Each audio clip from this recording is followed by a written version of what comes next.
We didn't plan it or even discuss it. We just got into the habit. When our evening was coming to an end, we would sit down for a late-night drink or snack and basically summarize the day. How was your day, Suze? It was fine, dear. That was the summation of our most frequent evening conversation. Sometimes, if there was a problem, we did discuss it. But problems came up so rarely that I always looked forward to the last conversation of each day. I would look into my wife's beautiful eyes, knowing that everything had gone well and that she was truly happy. Afterwards, I always drifted easily into a cozy sleep. Over the past 3 days, our morning conversations had become increasingly strange. It wasn't about topics. We always talked about everything. No topic was off limits. It was the timing that bothered me. This was the third off-topic topic in the last few days. I put the toast on my plate and swallowed the bite I had just taken. Reaching for my coffee mug, I deliberately thought about it. "Do you know anyone with a similar marriage?" she asked. I was curious as to what led to the topic, but I wasn't too worried. Not yet, anyway. Or was she worried? Honestly, I don't know. Yes, dear. I know some people who claim to have an open marriage. The expression on my wife's face hadn't changed much. But having lived with her for almost 15 years, I knew she wasn't done asking questions. Admittedly, I was more than curious to know what she was thinking. "Do I know these friends of yours?" "Well, honey, I never said they were friends. I said I know some people. I suppose you'd recognize their names if I told you. However, I imagine you know people who think they live like that too." "Oh, good. I suppose you're right." And there it was. It was at that moment that I felt the first jolt of sadness in my chest. I saw the hesitation in her eyes. She was afraid to ask me something, to tell me something, or just hiding something. I had no idea what it was, but it was something. Unfortunately, I had a bad feeling about what it might be. The rest of my breakfast was no longer as good as it had been at the beginning. Not a word was said between us until the kids came down from their bedrooms and jumped into their chairs. Our kids were so full of energy, enthusiasm, and love that it was almost impossible to indulge in melancholy around them. So it was all giggles and smiles until it was time for me to leave for work. As I was walking out the door, she was almost whispering, "I love you, David." I know. I was surprised at how calm I felt. I didn't know anything after all. And yet I knew. She felt guilty about something and was afraid to tell me. We talked about everything. We disagreed about a lot of things. We had discussions, but not arguments. I never got mad at her, and I don't think I ever gave her a reason to be mad at me. But for the first time in my memory, I left for work without kissing my wife. Of course, there were other times when she was sick, or visiting her family, or when I was away on business. But for the most part, I started each day with a goodbye kiss and a promise to come home as soon as possible. But not on this day. The subject of our conversations bothered me, and I knew they could get ugly. My wife looked a little better than the average girl from the neighbor's yard. She had dark flowing hair that naturally curled at her shoulders, and the most beautiful blue eyes. The dimples on her cheeks when she smiled were adorable, but she had a sultry look that she could bring out to remind you that she was fully female. She looked equally good with her hair pulled back in a ponytail, wearing a baseball cap and sweatshirt, or dressed for a night out on the town in an outfit that left no room for imagination and heels that said, "Yes, you'll be lucky tonight." She always looked younger than her years. Her figure had hardly changed in 15 years and 3 children. I always knew she would maintain her looks and body. When we were dating and I first met her mother, I felt like I was meeting her older sister. And I wasn't just kind. I was genuinely shocked when I learned the truth. Later, when I seriously considered a long-term commitment, that was one factor that tipped heavily in her favor. She was by no means a beautiful model or movie star. I suspect that at first glance, most men wouldn't call her the most beautiful woman in the room. But to me, she was perfection at first sight. It was her overall attitude that was the deciding factor for me. Everyone liked Susan. All my friends, Maggie, everyone we ever met. She felt comfortable and at ease in any situation, with any group of people, and always kept a positive attitude. She was lively and outgoing and so much fun to be with. I was exactly the same when I was with her. On my own, I was more cautious and pragmatic. I would say I could best be described as an introvert, but I was by no means antisocial. Throughout my life, I had a large group of friends. But Susan was pretty much the first person I told all my secrets to. I didn't hide anything from her. I didn't even think about it. I got off the elevator a few minutes late, managing to stop by the department heads and say a quick hello. Pretty standard for a Friday morning. "Everything okay, Mr. Stevens?" my assistant asked as I entered my office. "As well as can be expected, Miss Davis," I replied thoughtfully. She threw me a brief glance and then quickly went back to what she had been doing before I came in. 15 minutes later, Rebecca Davis was in my office with a day planner in hand, ready to go over the day's schedule. Sales will be in the conference room in 30 minutes. You have a conference call with King Pharmaceutical at 10 o'clock. And Mr. Sloan from Kipling Manufacturing expects your call at 11 o'clock. She looked at me almost sadly.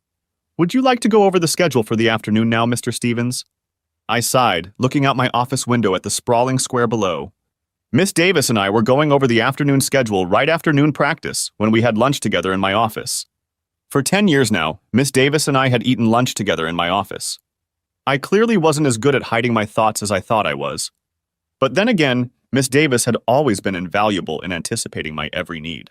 That was why she was paid as much as some of the senior staff. Reschedule anything that isn't urgent for next week, please. Right away, sir. She stood up as if on a mission and strode briskly to the door. Becky. She stopped with her hand on the doorknob. Yes, sir.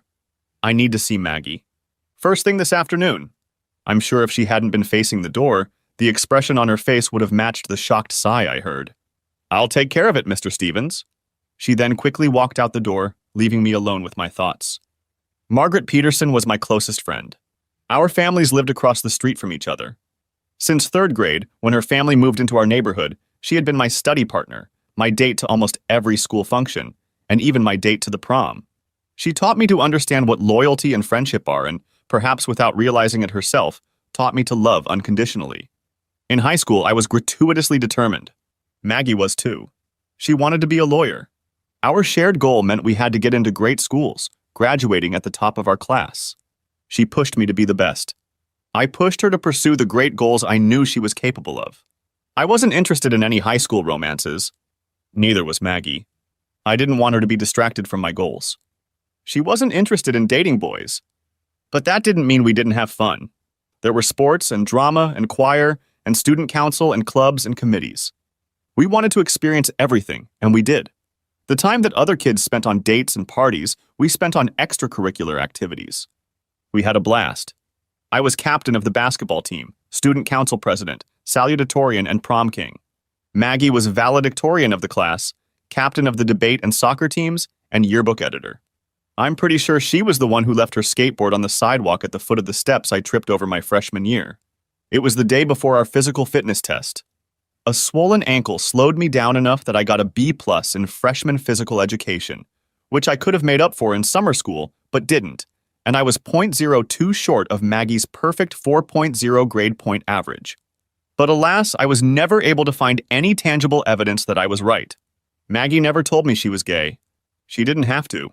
But she wasn't interested in guys. I knew that for a fact. We never talked about it or even hinted at it. I just knew, and she knew I knew, and our shared secret made us closer. If it's possible to be closer than just inseparable. I always thought I was her cover to get through high school without ridicule or teasing. It didn't bother me one bit. She was my cover too. I never had to answer ridiculous questions about why I didn't date or if I was gay. No one questioned why I only dated Margaret Peterson, the gorgeous blonde bombshell. And she was too. Gorgeous, I mean. My lifelong friend was the most beautiful girl I'd ever seen. Perfect blonde hair, perfect green eyes. To anyone who looked at us from the outside, it seemed like we were just an ordinary couple. We held hands and hugged often. We would sit close together. I would put my arm around her, or she would lay her head on my shoulder with her arms wrapped around me. The most meaningful was the day I said goodbye to her as she was leaving for Stanford. Thank you for everything, David. No one will ever understand why or how much I love you. You will always be my closest friend, she whispered in my ear. She then took my face in her hands and kissed me. It was 7 years before I saw her again. Before I continue, I hope you don't get the wrong impression. I was not a geek as a kid. Not even close. Sure, I had an awkward boy phase, but it didn't last any longer than usual. No, I graduated high school as a regular hometown hero in the suburbs. By the time I left home, I was 6 feet 4 inches, 210 pounds of lean, handsome build with curly brown hair and brown eyes. I was confident, smart, charming, and ready to tackle the world. My parents were stable, supportive, and successful people who taught me the most important lessons in life. Work hard, be humble, be honest with myself and others, and treat people with respect. It wasn't that I couldn't date in high school. It was that I chose not to date. That probably would have surprised some people, even my dad. Before I left for college, my dad sat me down at the table for one of our man talks. Davy, I'm not sure I'll ever be able to tell you how proud Mom and I are of you. You have become the young man I always hoped you would become. I love you very much. Thanks, Dad. I have one question for you, son. Your mother threatened me with a year on the couch if I didn't have this conversation with you before you went to the next world. So here goes. Are you a virgin? Yes, Dad. I had long since stopped feeling awkward during one of my father's conversations about alcohol, bad habits, and now sex as well. I was never warned what the conversation would be about, although I could usually make an educated guess. I never got in trouble for answering his questions honestly. I quickly realized that he only wanted the best for me and was eager to help me in any way he could. He couldn't help me if he didn't know the truth and never embarrassed me about my answers, even if he didn't like them. He never judged me and always tried to give me solutions to problems that I was comfortable with. It just worked for us. Okay, I'll admit I'm surprised to hear that, even though your mom told me that was the case. Considering how much time you and Margaret spent together, I was pretty sure your answer would be different. For a second, he seemed to hesitate whether to continue. May I ask why? I'm not gay, Dad. It was imperceptible, but there was a very small sigh of relief. Can I ask you a question, Dad? You know you can ask me anything, Davy. Do you consider your mom your equal? David, your mom is far superior to me in almost every way. When you were in high school, did you meet a girl like her? No, David. There was no one in my school who looked like your mother. I honestly didn't think there was anyone so perfect for me until I met her in college. I know what you mean. I've been thinking a lot about what I want my life to be. I look at you and Mom as the gold standard. I want to be as successful and content with my life as you are. I want to share my life with someone as beautiful, smart, and strong as my mom. I honestly thought my father was about to cry. Either he was or he was suddenly imagining things. I've met someone almost perfect for me, Dad. I've never met anyone as close to perfect as Mags. Or as beautiful. I know, Papa, I know. She's a babe, no doubt about it. And she's my best friend. Always has been and always will be. I love her with all my heart, unconditionally and without reservation. But we'll never love each other. I must have missed something, son. You said Margaret was perfect for... Almost perfect, Dad. And our differences would be insurmountable, Dad. Margaret is a lesbian. Boys don't interest her. Oh. Mom and Maggie made me set incredibly high standards. I know they did. But since no girl could meet those standards, intimacy with one of them seemed like a risk to me, involving a lot of unpleasantness, like pregnancy or STDs, with no real benefits. For me, it was too much of a risk for the sake of short-term gratification. I'm not going to save myself up for the one, but I will wait as long as it takes to find someone with potential. Hopefully, I won't have to wait too long. My father broke out into a huge laugh and seemed to regain his equilibrium. Well, I guess your mom was right. You might need my speech, which luckily for you is short. I think it goes without saying for you, but it never hurts to be sure. David, never lie to a young lady just to amuse yourself. I think if you're honest and considerate of a girl's feelings, you'll have the opportunity to have many memorable experiences. If not, I think you'll be very dissatisfied with the results. That goes without saying, Dad. But thank you for thinking of me. Well, I suppose I'd better go and eat some crow. I don't know how your mother knows everything, but eventually I'll learn to stop doubting it. Someday soon, Dad? Probably not anytime soon yet, David. How good is my prenup, Maggie? What are you talking about? About shit. Well, maybe it's crap. And maybe it isn't. But I think it's best if you start looking into it, though. I'm guessing it's been a while since you've looked into it. No, David. I haven't looked. Are you sure? I turned away from the window I was looking out of again to meet her gaze. She was looking straight into my eyes. Do you think, Mags, you can find out what a person is thinking just by looking into their eyes? Well, no. Not everyone. Just you, David. Yeah, I know what you mean. It only works for me with you and Susan. Until this morning, I thought it was one of the coolest things in my life. Now I'm not so sure.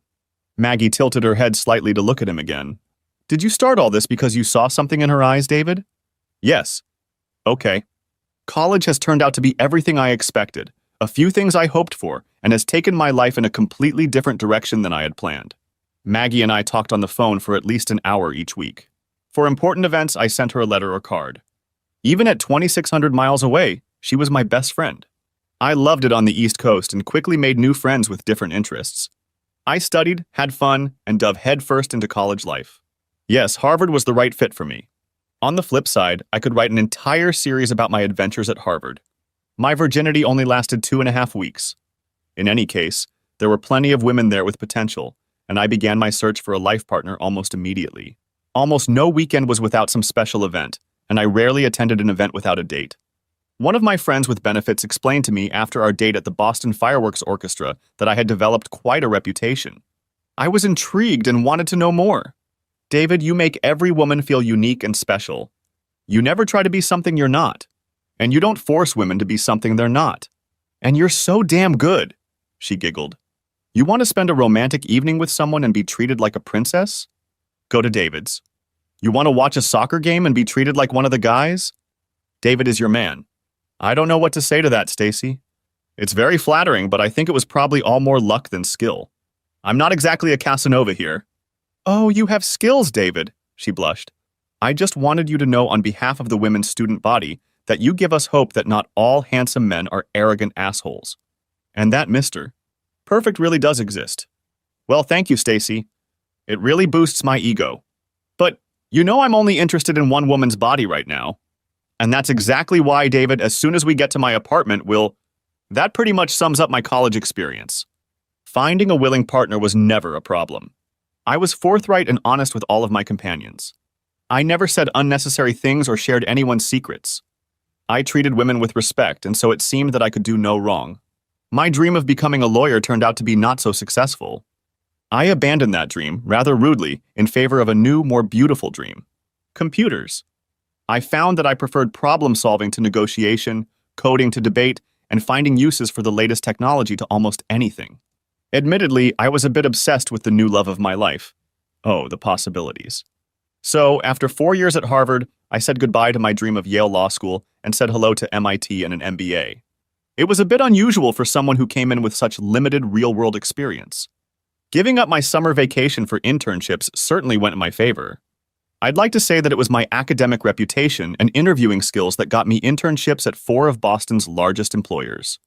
But honestly, I think it had more to do with the fact that I was going up against everyone.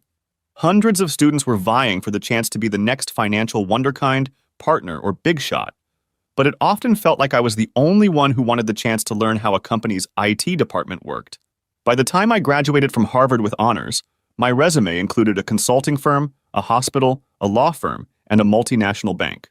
I spent the next 2.5 years at MIT studying innovation and emerging technologies, business, and entrepreneurship. It was fast-paced, fun, and exhausting. I didn't have breaks, I had internships. But I knew what I wanted to do. I wanted to own my own company so I could control my own destiny. But I didn't know how to finance my brilliant plan, and I was sure I was going to wallow in despair in my own cubicle, pinching off every penny so shareholders could get a nice dividend, and waiting for a chance to realize my dream. It didn't quite work out that way. I met Susan during my last summer internship after MIT in the pediatric ward of a hospital. She was a nurse and very pretty. Hi, I'm from the information technology department. Someone called about computer problems? Her smile lit up the room. Oh, thank goodness. I have no idea what I've done, but I'm sure it's bad. I can't access the patient files. It's like they've disappeared. Well, let's take a look. Shall we? I tried not to look, but it was hard. She was glowing all over, and suddenly I felt a surge of energy I could barely contain. I needed to do a good job. I needed to impress her. Her name? I needed her name. By the way, my name is David Stevens. I'll be solving all your problems today. She giggled. Susan White, and I'll be the eternally grateful person looking over your shoulder. Her blue eyes sparkled as she spoke. I heard a soft melody tinkling in the air. I thought it was angels singing to let me know that one of them was in my presence. It was her pager. Oh, it's for me. Excuse me. I need to check on a patient. I'll be right back. Fortunately, her problem was easy to diagnose. Someone had accidentally deleted some files from her desktop, causing her to be unable to access the patient database. I didn't think it was her fault, since the timestamp on the deleted files had been affixed hours earlier. I went to the backup server, restored the missing files, and watched Susan. She was like a vision. She moved around the patient's bed with a reassuring smile. She stopped to take the hand of a little girl before leaving. She took the time to explain her actions to the girl's distraught parents. You could feel the tension in the room ease as she completed her tasks. Then she returned. Sorry about that. Duty calls. What time did your shift start? I'm sorry, what? When did you start working today? About 30 minutes ago. Well then, I'm happy to report that your problem has been fixed and that you were not the cause of the problem. There's that smile again. Wow. I had to remember to breathe. Oh my God, really? She turned to her terminal and started typing. Yes. Oh, you're quite the lifesaver, aren't you? No, Suze. I think that's your job. I just help with the computers. This time, as she slowly turned to me, an appreciative grin appeared on her face. I smiled back. Thanks, David. You're very sweet. That was the end of the first meeting with my future wife. I returned to my department with a proposal to change the permissions of some important network files and with a heart overflowing with joy. Susan was usually a confident, caring, and loving person. But when she realized she was wrong, she couldn't muster up the courage to be honest with me. It only happened twice, on two minor inconsequential occasions. Once she forgot to make a reservation at my favorite restaurant for my birthday. The other time, she rear-ended an SUV into my anniversary present, a brand new VW Beetle convertible, after a full day of shopping at the mall. Her cover-ups were almost comical. She really wanted to try a new restaurant. Doesn't sushi sound exciting? She forgot to put gas in the tank and didn't want to risk getting stranded on the side of the road. Maybe we could just take my car to the parent-teacher conference? I guess I could take that as a warning of serious problems to come. But would you? Two minor problems in almost 15 years of marriage. No, I don't think so. I wasn't afraid to go back to my house. But I didn't know what to expect. I'd spent most of the day alone with my thoughts, a luxury of being the boss. I knew Susan would be willing to make another attempt to tell me what was on her mind, but in doing so, she wouldn't have to tell me what was on her mind. I also knew that our next trek to the truth was waiting for me at home. But I have to admit that her tactics surprised me. I walked into a quiet house, which was completely out of the ordinary. No children, no dinner. Only the faint sounds of music coming from the terrace outside alerted me to the fact that someone was home. As I opened the sliding door leading to the deck, I was surprised to realize that I was the one who would have to put an end to this farce. Susan was going to keep escalating the situation until she felt she could live with the guilt. Good afternoon, Shannon, I said to my sister-in-law. Well, hello, Dave. It's been a while. Well, some parts I've never seen. Come on, Dave. Once you've seen one couple, you've seen them all. Where are the kids, Susan? They're spending the night at my parents' house, David. You see, Shannon and I were feeling a little naughty and definitely didn't want to worry about tan lines. Just a day of fun and sun by the pool for us girls. Yeah, okay, I replied. I tried to look into her eyes, but the mirrored Ray-Ban sunglasses tried their best to obscure my view. This went on long enough. 3 days. Have you ever fantasized about other women? Do you know anyone with an open marriage? I sighed, trying to strengthen my resolve. Susan, do you love him? Shannon nearly jumped out of the chaise lounge. Her mouth was open in shock. What? You're talking about David? Hissed my wife. I knew this was the worst-case scenario. The beautiful, confident woman who had been my wife had been replaced by a slut with quivering lips. Well, Susan, I can see that you're not ready to tell me what's really been bothering you the last 3 days. So I guess I'll have to wait. But I don't want to be misunderstood. Okay? I'd never been so angry or so nauseous before. I wanted to reach up and grab her until all the pain in my gut choked. But I would never do that. I couldn't. Oh, shit, sighed Shannon. Her mouth was still open. David, I... A single solitary tear was now dripping from her cheek. But I didn't care at all. I was close to losing control of the situation. It was time to leave before I left myself in a position of no options. I'll be back on Monday. Take care of all the fun and sunshine you need. But be ready to talk when I get back. It was amazing how a tan day could turn into an ashy white look with just a little panic. It was good to see you, Shannon. I'm sorry to be leaving so soon. Oh, and nice tits. Thanks for sharing. Her mouth was closed, but a blush appeared. I got up and headed back into the house, stopping at the door. I could hear Susan snorting, trying to keep from crying. By the way, Susan, I addressed her once more. She didn't even try to look at me. When I get even, it will be on my terms, not yours. I stepped into the house and started to close the door. Bitch! I think the first sound I heard was vomit from the day's margaritas I'd drunk. It was hard to tell. I was pretty sure the second sound was her sobs, gasping between wails. I know for a fact that it was Shannon who said, Jesus, Susan. What the hell have you done? I spent the better part of a week working up the courage to ask Susan White out on a date. This was quite unusual for me. I was not lacking in confidence. I'd asked out many beautiful women and had rarely been turned down. But for some reason, I wanted everything to be perfect, and I was deathly afraid of rejection. As it turned out, I had nothing to worry about. Excuse me. David? Her angelic voice snapped me out of the day's reverie. I stared at her smiling face for probably the better part of an hour. Okay, maybe just a few seconds. Hi. David, I need a favor. Anything for you, Suze? There was that smile again. I was hooked. No doubt about it. One of the other pediatric nurses is getting married this weekend, and I need a date. Would you like to be my chaperone? I'd be honored. Just like that, I found myself in the doorway of my future wife's first-floor apartment. Our first date. I know it was crazy, even I would tell you that. But I just knew. Hello, David. Hello, beautiful. Shall we go? Lead the way, kind sir. The wedding was tasteful, but without much happening. I sat next to Susan, occasionally holding her hand. I hardly took my eyes off her. She glanced at me occasionally, always with a smile on her face. At the reception at the restaurant, Susan really shined. She was the heart of the party. She wasn't the center of attention and never sought to be the center of attention, but she moved casually from group to group and left each one smiling and laughing. I think the reception would have died quickly if Susan hadn't kept the blood flowing. Sometimes I followed her around like a lost puppy, and sometimes I hung around with a group of guys at the bar exchanging opinions. I turned down a dozen ladies asking for a dance. I'm sorry. I'm just waiting for Susan to come back, I repeated over and over in my most polite voice.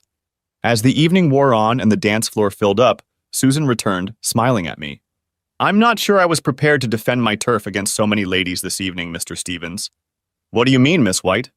It seems I've unknowingly taken a most eligible bachelor off the market, and several of the young ladies here aren't too pleased. She lowered her head. I'm sorry I left you here alone, David. You didn't have to wait for me. And you could have danced with anyone, of course. I plan to dance with whoever I like, Suze. And I'll wait until you're ready to be asked out on the dance floor. Okay, then. She smirked slightly and took my hand. I didn't let her go for the rest of the evening. Fast songs, slow songs. We decided to walk back to her apartment. It wasn't that far. We chatted as we walked. About everything. Nothing. It was wonderful. When the moment of truth came, she kissed me on the lips.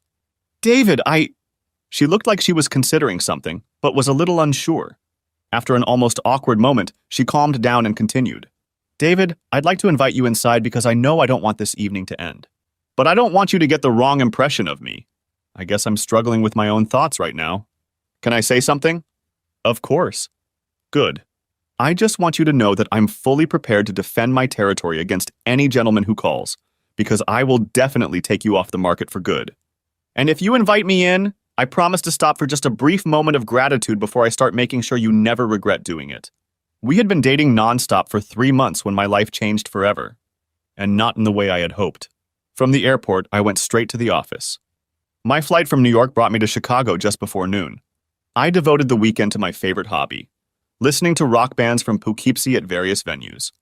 Miss Davis drove me out of Chicago within an hour of leaving my wife and her sister Friday night. It was a very good time frame considering I had warned her about it. Some people say that the pop-punk sound in Southern California is the best thing since sliced bread, and they have the album sales numbers to prove it. I say these people don't know shit. In my opinion, the greatest bands of our generation came out of Poughkeepsie, and I was very relaxed.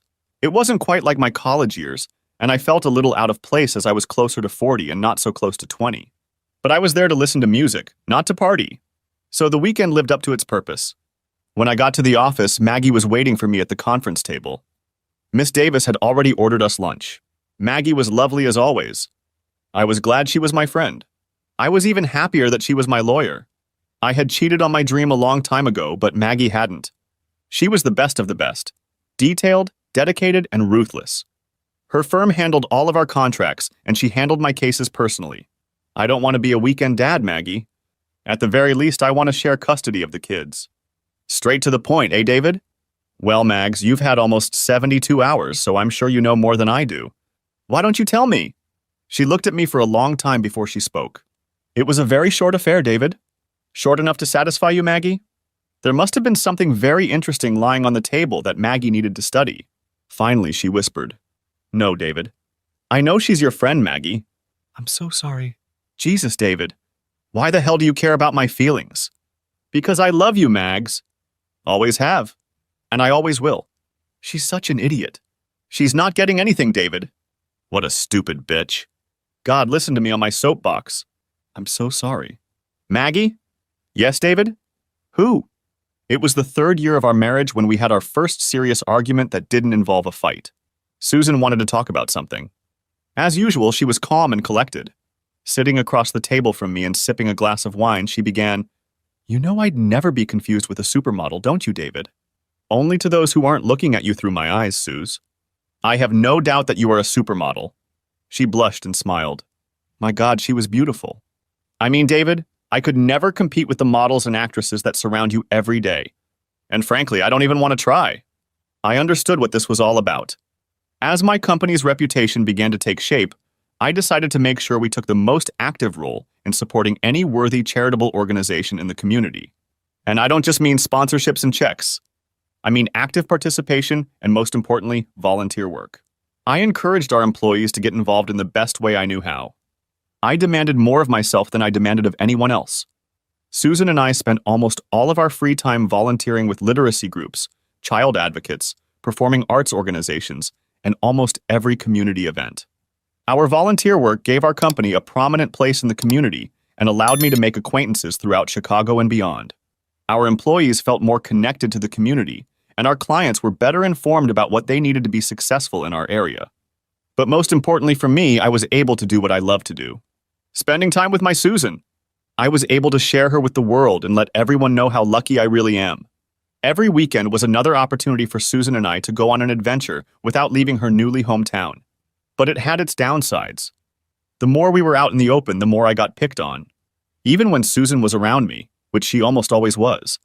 Mostly it was subtle hints, which I'd rejected for most of my adult life.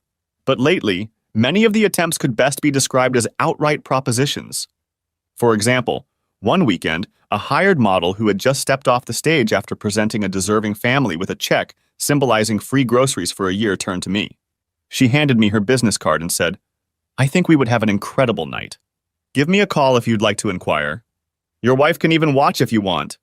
Then she spun on her heels and walked away. I turned to Susan and laughed, tossing the business card into the trash can. "What do you think she meant, Suze?" Susan smiled, but her giggle reflected the absolute shock that both she and I were feeling. "Oh, I think you know, dear." "Well, I'm only a man, Suz. So forgive me if sometimes I have to ask for help when these things need clarification."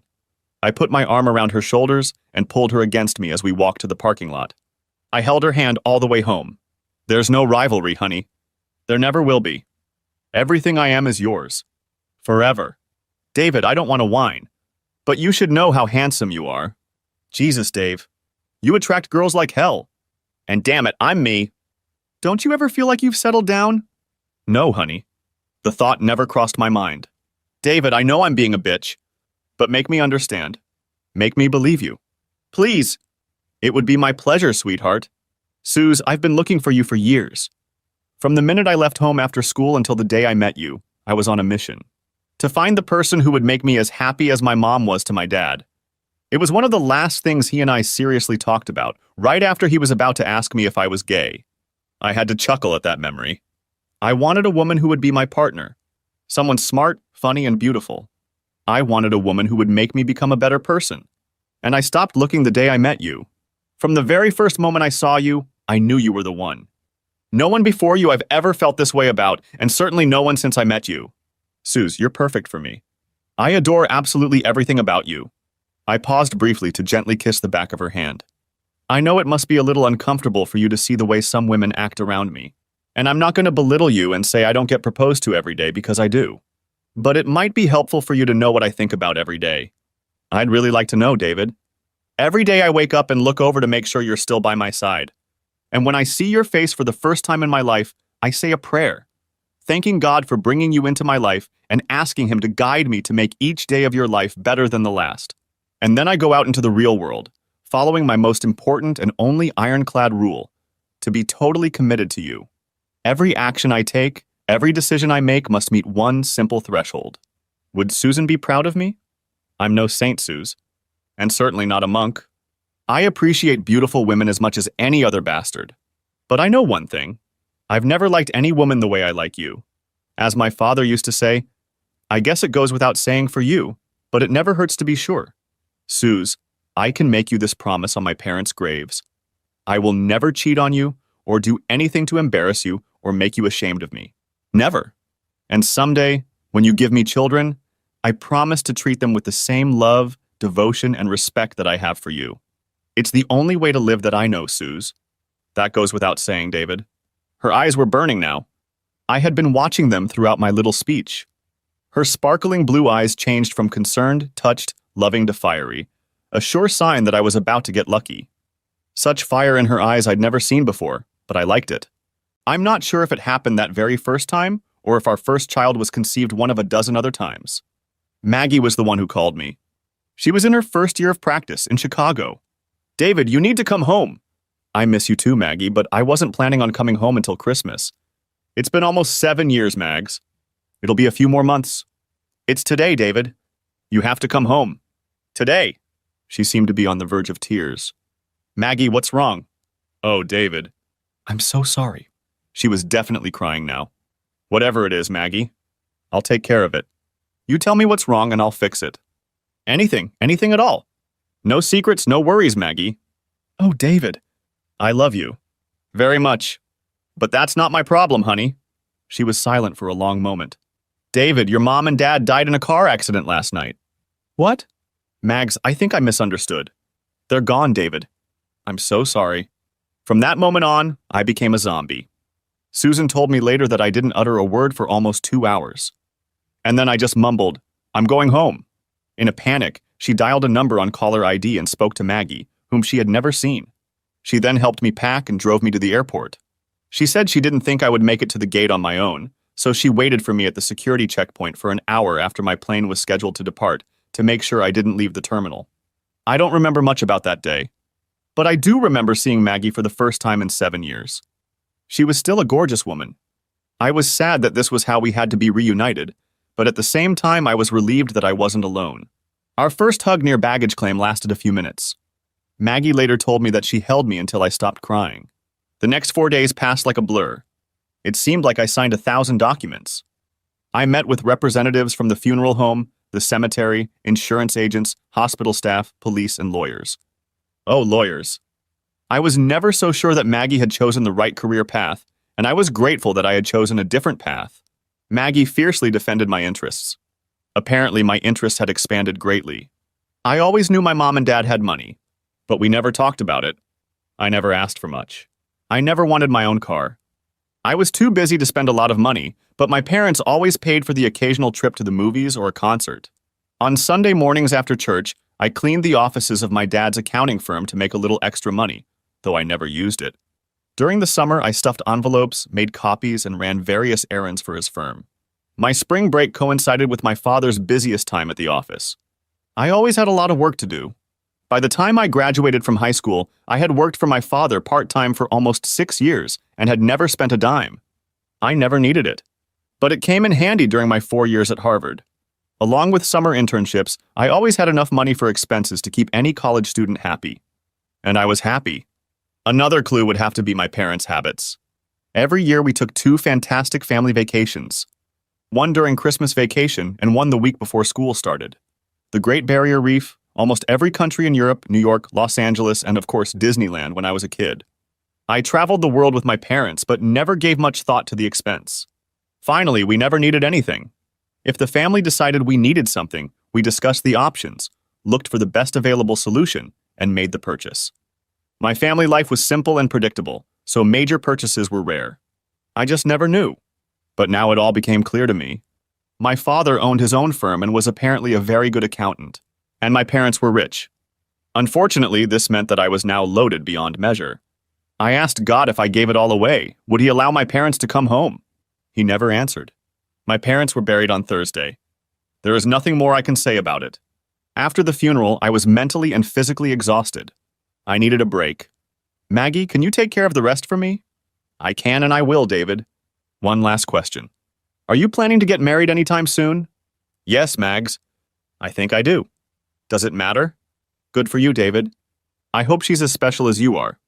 And yes, it is important. Thank you, Maggie. Have I told you lately that you're my best friend? At least once a week since we turned 8, honey. Well, that doesn't seem to be enough.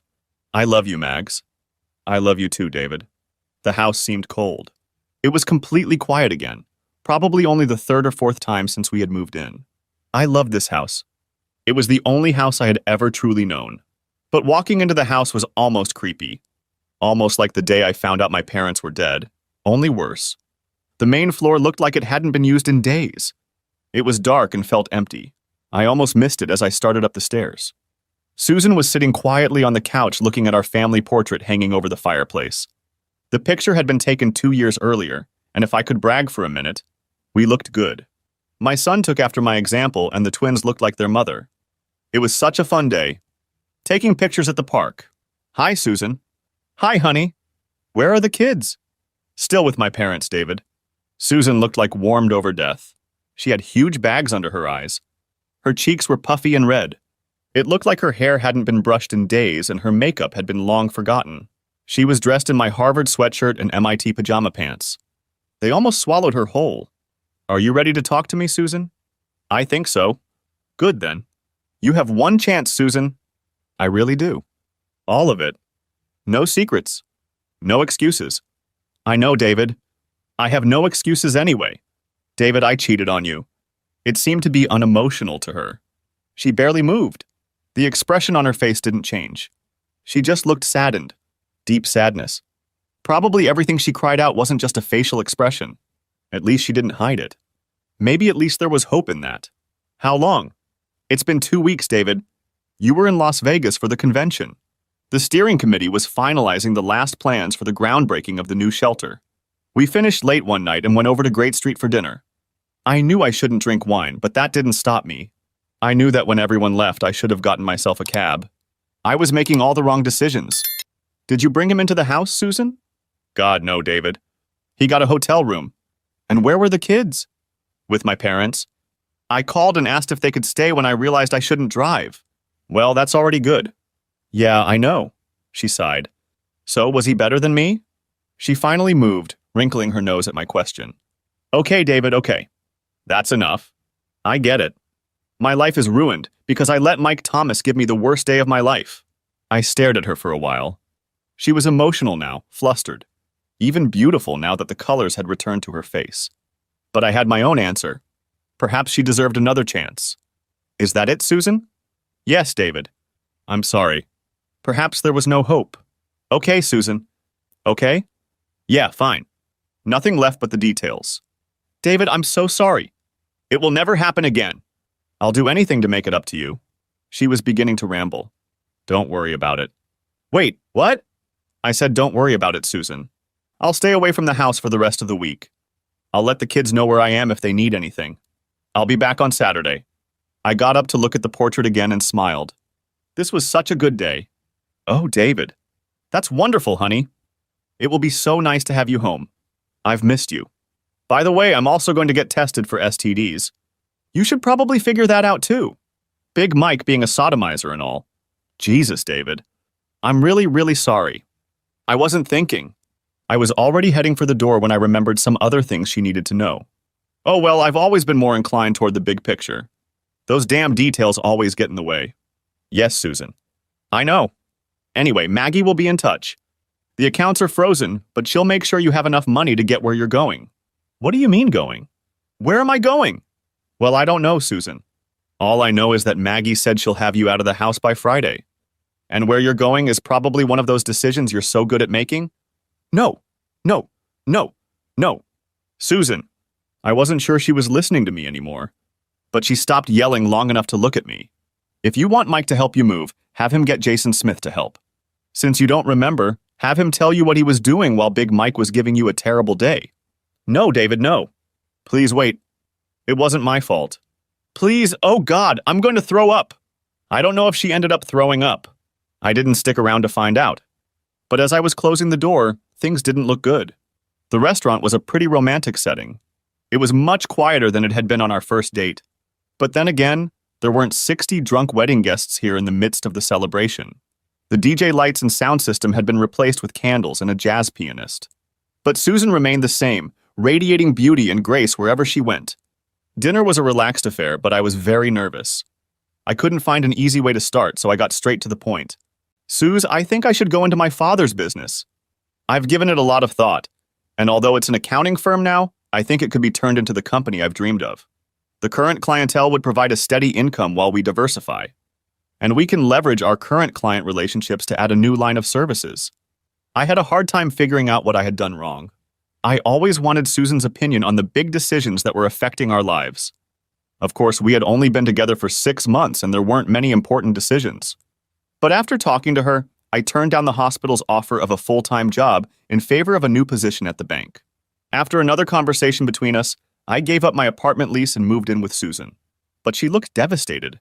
David, I thought we were getting along so well. I can work on what's bothering you. I can change, I promise. Suze, what are you talking about? Please, David. Don't leave me. I love you. Wow, honey. What makes you think that? What makes you think I'm leaving you? You said you were going back to Chicago. No, honey. I said I was thinking about taking over my father's company.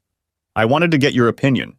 I would never have made such an important decision without hearing your thoughts. She still looked like I just kicked her in the stomach. But she was coming around. Well, I think I may have done it out of line. I apologize, honey. It's my first time. Things weren't going as planned, but life doesn't stand still. It was time to try and save the day. I waved at the maitre d', and he signaled the pianist to change the song. Slowly, the waiters stopped at our table, each leaving one red rose for Susan. Finally, I stood up, fumbled for the box in my pocket, and dropped to my knee. Suze, from the first moment I met you, I knew you were my one and only. Every day spent with you only confirms what I've always known. I love you with all my heart. I will be a good husband to you, Suze, and show you in every way possible how special you are to me. Susan, will you marry me? The look that made my stomach ache was replaced by shock. I started to wonder if I'd made a giant mistake, but the flash of the camera saved me. Susan blinked, trying to get used to the dim lighting of the room. Then she looked in the direction of the flash and saw her family.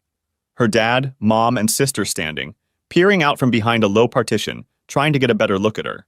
Her mom was smiling and crying, holding her camera and waiting to capture the big moment. It didn't take long. Susan grabbed me. Right in the middle of the restaurant. I'm a man and I've always thought I could stay on my feet if I wanted to fight. Opinions differ. At least I held on to the ring. Yes. Oh, David. Yes. Yes, my love. My pride would be restored. I had my Susan. Hi, Susan. Hi, Shannon. It's good to see you again. I'm so sorry it happened under these circumstances. May I come in? Please. Come in.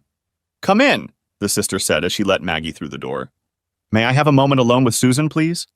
Of course, of course. Margaret Peterson was a stunningly beautiful woman, even dressed in jeans and a t-shirt. She looked at me with a look that said, I'm sorry, but there's nothing I can do to help you. I'm not here as a lawyer, Susan. I'm here as your friend. I just came to make sure you're okay. I didn't think it was possible to feel any worse. But I was beginning to realize that there were actually worse things than being a piece of shit. I betrayed her best friend, and she came to my sister's house to make sure I was going to be okay. It was so much like her. I'm not sure if she adopted that trait from David or if he adopted it from her. More likely they learned it from each other. It was one of many traits they had in common. My friends told me at first that I should be careful with Maggie, that she would eventually try to steal my David. But it's hard to be jealous of someone who always has your best interests at heart. Whenever I needed a friend, Maggie was always at my side, ready to stand up for the world. This case was no exception, but there was no way to fix it. He doesn't love me anymore. Oh, Susan. Of course he loves you. He loved you with everything he has from the first moment you met.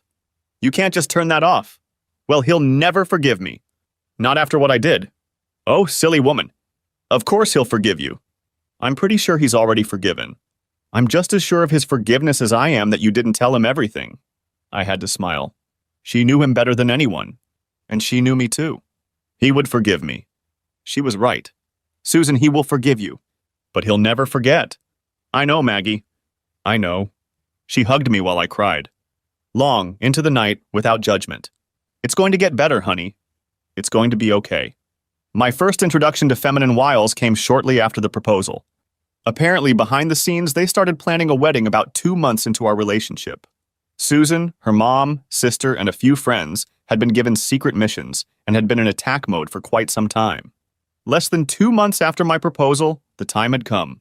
Maggie came to Boston the week before the wedding to handle all the details surrounding my parents' business and our new life in Chicago. I can honestly say that I had no idea what I was signing. I can also say that I trusted Maggie with my life, so I didn't care. All I cared about was that my arm hurt when we were done. Maggie and Susan spent a whole day together just 2 days before our wedding. They both said it was time for my future wife and my best friend to get to know each other better. Their day of bonding was very secretive. But at the end of the day, when they got back to the apartment, Susan just kissed me on the lips, picked up her overnight bag and said, "I love you, David. When you see me in 2 days, know that I'll be yours forever." She then left for her parents' house. My stag night consisted of Maggie and I attending a Celtic game at the garden and spending a short night in the pub enjoying the win. Maggie didn't go into detail with me about her day with Susan. She said she explained our financial situation and the prenup, which came as a surprise to me. I guess I had told her to take care of everything, which left her with quite a bit of leeway. Susan signed the necessary papers, and then they spent the day learning all they could about each other. Maggie said there were no secrets, but she didn't feel much like talking about it. By all accounts, the wedding was tasteful and fun. I'm not the person to discuss details with. I spent the day exchanging enthusiastic smiles with Maggie and looking at my beautiful wife. No one seemed bothered when Maggie stood next to me during the ceremony, or when it was time to give the best man speech. She had a lot of material to work with, but I wasn't too embarrassed by it. When she was done, the room got deathly quiet and emotional. She promised that, having known me and my family for most of my life, my parents would wholeheartedly support our marriage and love Susan. David and I have never had a fight. Not one in 15 years of marriage. People might think that's unhealthy, but it isn't. We had many disagreements, and David never shied away from discussing them. Often he felt that we had to agree on some issue in order to move forward as a couple. So we defended our position by stating all the facts as we saw them. And we kept talking until someone was left with an advantage. Sometimes it took months. But there were never harsh words, and he never raised his voice. David accepted my position as often as I accepted his. He was never one-sided. Sometimes David would say that people could have more than one option for solving a problem, even if he favored one option over another. In those cases, he would ask me questions and let me explain my reasoning. He would offer advice, but once he thought he understood my position, he was done. And he just lived with it. And in those moments when I realized much later that he was right, he wouldn't say a word. He would just hug me and tell me how much he loved me. He was quick to remind me that in the office he was the boss, and people had to do what he said. But at home, he was my partner, and we had to find solutions that worked for us, not him. It was very nice, but total bullshit. Rebecca Davis and I met for lunch every time David left on business. He had lunch with her every day he was home, and she was my office spy. She kept me informed of any problems in the office, or if David wasn't behaving normally. David knew she was giving me all the details, but he didn't care. I don't have any secrets from you, Suze. Perhaps you should acquire a network of spies. I'm getting rather forgetful in my old age. One day at lunch, Becky told me about how David had made the department heads present any proposed changes at a senior staff meeting, saying that way everyone would have an equal opportunity to ask questions and identify possible problems. But when he noticed that one of his top programmers wasn't proposing any changes, he did some reconnaissance. When he realized that this person was painfully shy and afraid of public speaking, he told him that he should give the presentation from his office via conference call so that all of his materials would be available at any time. David said that bringing everything into the conference room would be too much of a hassle. After the man gave his first successful presentation from the comfort of his office, David gave him a raise. Yes, my David was a hard ass. There was only one area in which David was completely unwilling to compromise: his total devotion to me and our family. I often told him that he didn't have to come to every concert or game and that he didn't have to be home for every dinner when he wasn't on a business trip. If staying late at work every now and then meant that he didn't have to work late or get up before the sun in his home office, or if it just meant that he had free time, we could do without it. He strongly disagreed. Suze, you and the kids are my #1 priority. How will the kids realize they are the most important thing in my life if I'm not there to show them that? No. Work will have to take a back seat. And if I can't find a way to be with my family and work, then I'll quit, sell the business, and become a stay-at-home dad. But if that happens, you might want to cook meals. We don't want my being around to be a punishment. He was trying to make a joke. It was very endearing. Suze, the most enjoyable thing for me is spending time with you and the kids. Please don't ask me to give that up. I suppose romance novel covers and ads with men work because most women fantasize about spending a stolen moment with the man of their dreams. But I woke up with that dream man every day and went to bed with him every night. My David made all those guys look like cowards. You see, my David is a boor, a real man. Soccer moms, college girls, models, movie stars. They all wanted a piece of my man, and who could blame them? But David just laughed it off. He just blew women away left and right, breaking hearts on a daily basis. He showed off his wedding ring like it had superpowers. And yet I worried about him.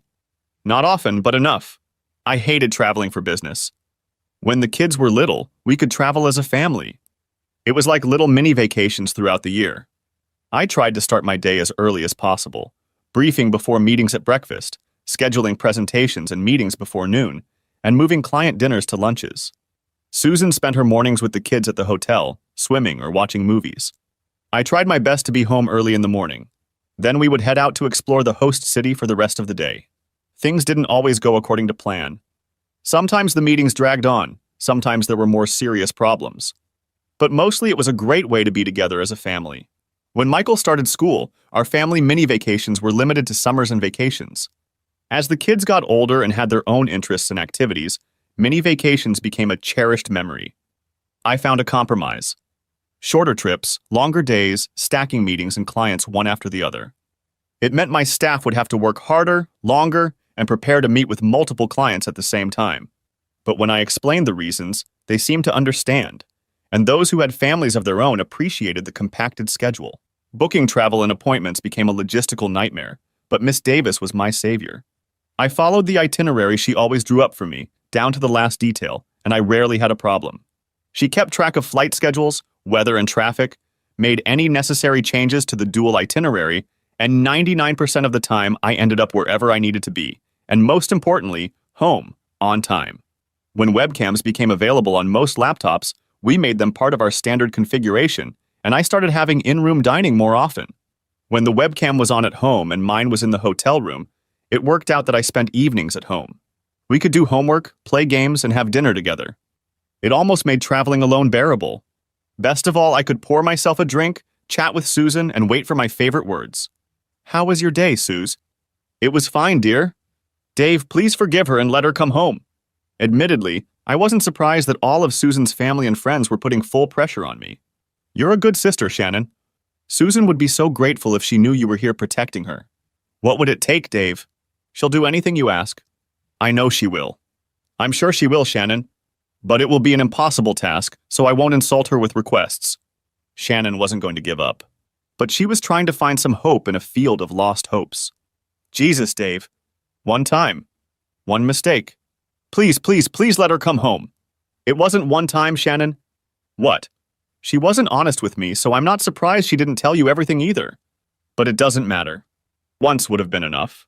It's her reasons, not her actions that got us here. Come on, Dave. You don't have to philosophize. Tell me straight. I'm not as smart as you, and I want to prove a point. So be a gentleman and keep it on my level." I had to laugh, but smiles were much more painful these days. "Well, I'm not ready to tell you everything, Shannon. Some things have to stay just between me and your sister. But I will try to give you some information. I'm not sure it will help you, though. Give it a try, Dave. Maybe I'm smarter than we both think." Before Shannon arrived, I had gone through almost all of the photos from the 15 years Susan and I had been together. They were stacked all around me. "Tell you what, I'm going to go get a drink. Pick out some pictures of Susan. It would be better if they were taken when you were around, but it doesn't matter. When you pick out the pictures, take a minute and cover everything in the picture except Susan's eyes. Would you like a drink?" White wine would be nice." Shannon looked at me like I'd lost my mind. Maybe I was. I certainly hadn't been like myself lately. It took about 15 minutes. I brought Shannon a glass of wine. My glass consisted of 32 ounces of water with ice. "Ready?" "Sure, Dave. What do you want to show me?" "Just show me the first picture." Shannon held out the first picture. I had to admit it was a little weird. Susan was celebrating her promotion in the ICU. She worked so hard for that promotion. She was so proud of herself. Good choice. It was a fun night. Okay, that was really weird. It was like showing a complete stranger that you had a third nipple or a sixth toe. "Lucky guess?" she hummed. Shannon looked at the picture, trying to figure out how I had determined all the details. She gave up and picked up the second photo. In the first picture, she's holding Michael on the day he was born. She was so tired, but that look of unconditional love was something else. Shannon pushed the photo away more slowly this time. I'm not sure she knew what she wanted to say. Despite herself, she picked up the third one. Are you sure this is the picture you want to pick? Geez, Dave. Just tell me about the picture. Your 21st birthday. Susan tries to look confident and happy, but something knocked her out and she tried to hide it. I didn't know what it was at the time. Later, she told me that you had just drunkenly admitted to making out with your girlfriend right before you came in. Something about smearing lipstick on your lips. Holy shit. I've never lied to Susan. Never. That's just not fair. She could never lie to me, even if she wanted to. Shannon wanted to make her argument, but seemed to lose her train of thought. Shannon, do you think I'm an arrogant asshole? What? Hell no, Dave. You're the kindest, gentlest, and most humble person I've ever known. Thank you, Shannon. Your dad's a really nice guy, too. Well, that's true. Dad comes in a very close second place. Do I act like I'm God's gift to women? No, Dave. Would it shock you if I told you that I get hit on by every woman at least once a day? No, it wouldn't shock me. That's actually a pretty conservative estimate from what I've seen. Do you think I've ever cheated on your sister? She paused for a second. No, Dave, I don't think you cheated. Thank you, Shannon. That means a lot to me, even if you had to think about it a little. She giggled. Shannon, do you love your sister? More than she'll ever know. Would you ever do something that would intentionally hurt her, even if she never found out about it? God, no. I would never do anything to hurt her, Dave. Can I do it with you? Not surprisingly, there was a very similar change in their eyes. What are you asking? I'm asking if I tell you I'll take you upstairs to the bedroom. Yes, Dave, she whispered. Susan would be hurt if she found out. She doesn't have to know. And that's why I appreciate the fact that you never hit on me, Shannon. That's why I always knew you were a good person and a good sister. Shannon, I asked your sister to share my life. In return, she asked me to make a promise. She asked me to be faithful to her. I knew what I was giving up when I made that promise. Do you have any idea what I was giving up? Shannon nodded slowly. Now to the point. This was no contest. I would have given up 1,000 solid things for one chance to be with your sister. In fact, I think we both know that's exactly what I gave up, and maybe more. And I would do it again for the woman I married. But your sister isn't that woman anymore. Besides, I think we'd both agree that I have a good chance of getting anyone I want. She nodded. But I chose Susan and gave her everything I had to give. And it wasn't enough. I think she was beginning to understand. I stood up and left the room. Thanks for stopping by, Shannon. It was nice talking to you. Let yourself go, okay? I don't know how long she stayed. I fell asleep almost as soon as I got on the bed. But when I woke up the next morning, she was gone. So how did it go? It was interesting. Does he know I asked you to meet? No. I don't think so. So did you make any progress? No. I don't think so. Jesus, Shannon, is that all you have to say? Do you have anything to help me? Well, Susan, can I ask you if you told him the truth? Well, everything I told him was true, but I didn't tell him everything. Oh, well, I can tell you this. You're screwed. Before we move on, I feel like I have to address the elephant in the room. I'm not psychic and I can't read minds. I live in the real world.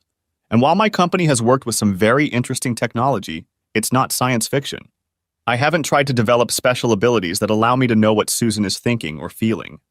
I didn't do that with Maggie either, for that matter. I just loved them.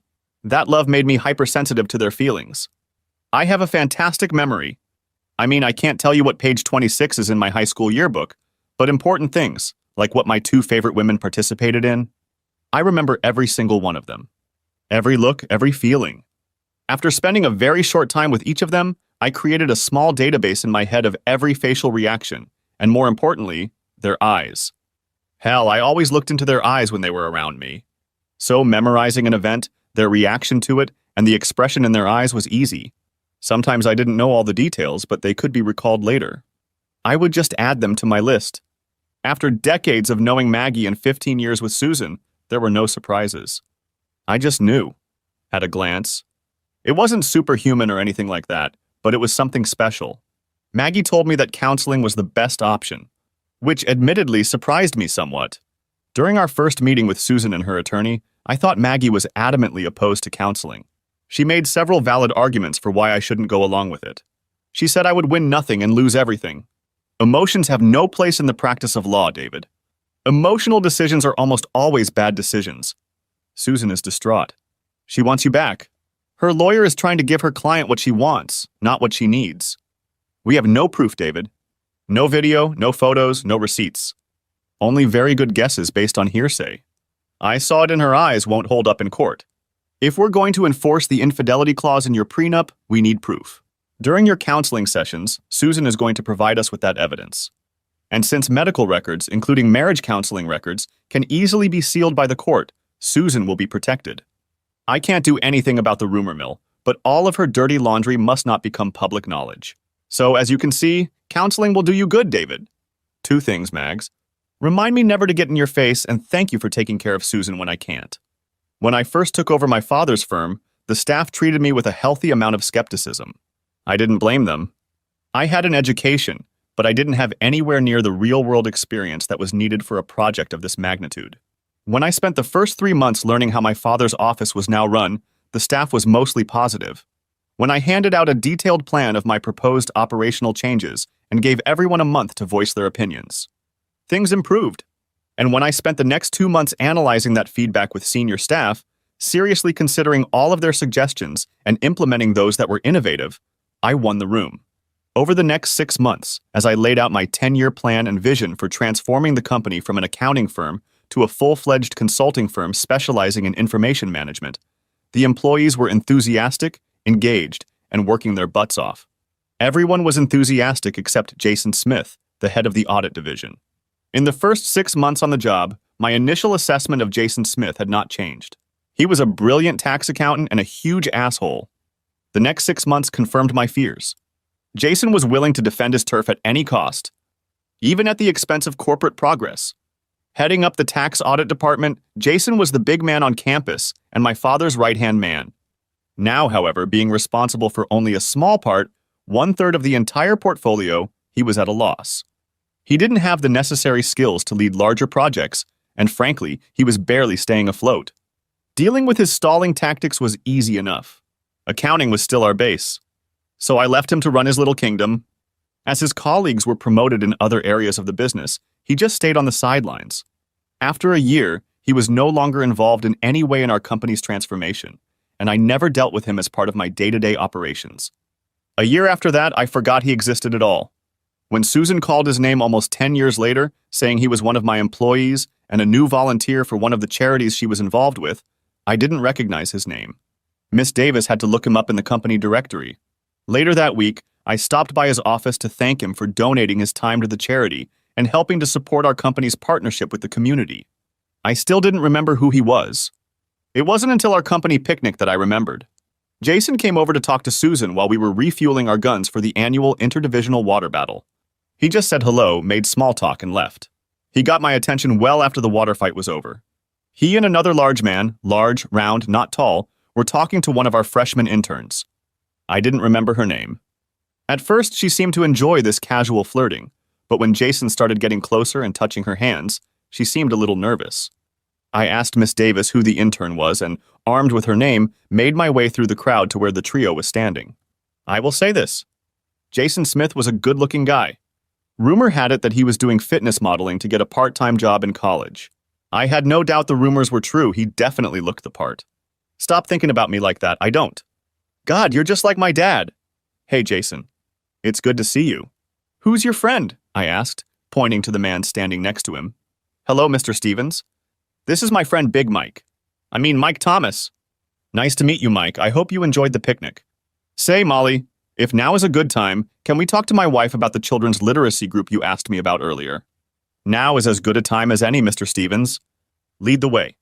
I'll see you guys around. It was nice to meet you both. I'm sure the dynamic duo were furious as we left, but we didn't stop to check.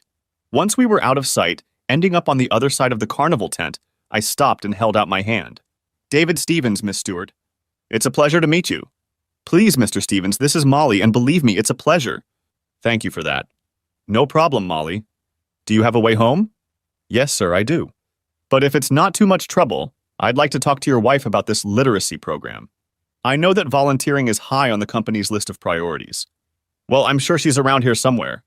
Molly and Susan chatted for the rest of the afternoon as I said goodbye to them. On the way home, Susan seemed a little annoyed.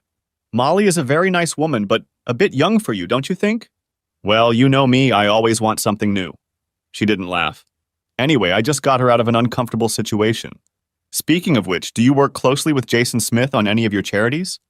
I run into him from time to time, but we don't work together that often. Why do you ask?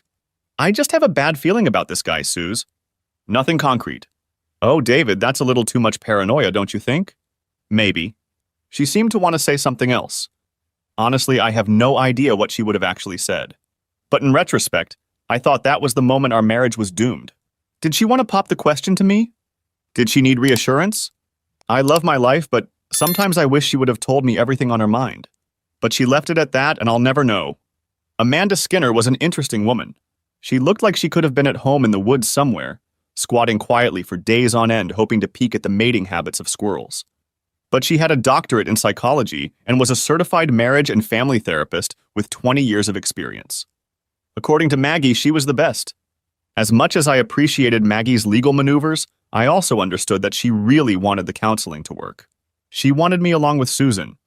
I didn't understand her thinking, mostly because we'd never talked about it, but I knew it was true. After the formal introductions, Mandy, that's what she insisted we be called, took a seat in an armchair directly across from the coffee table and across from the large, comfortable couch where Susan and I were sitting. The atmosphere here was very homey, almost like having a cup of coffee at a friend's house. Not at all like counseling. Okay, let's start by identifying the differences in our expectations. What do you hope to get out of our time together? Susan, you first. Well, I want to be able to get back to my husband. I want him to find it in his heart to forgive me and let me come home. And I want him to stop the divorce. Very good, Susan.